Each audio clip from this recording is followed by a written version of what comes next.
her, det er slaget på Horsens.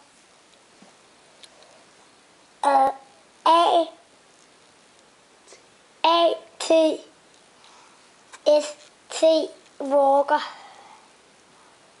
Den står så og skyder på koden, og jeg tror, at snesluberne kan komme ind i basen. Men det kan de ikke. Freeway står, og Arthur står og skjuler sig. Men den står også og skyder. Det skulle man aldrig have gjort. Der står en kanon sæt på. Der er nogle oprør, og der kan lidt speeder lige ude foran. Den her Sansaur er ved at vælte bjerget.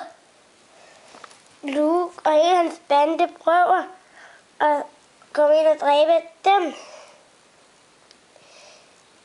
Og det er så Snemonsters hule, hvor den lige har fået ham af Luke. Det er den, der prøver at gøre sådan, så den der vælter og dør. Og den der prøver så at skyde ned på Snemonsters base.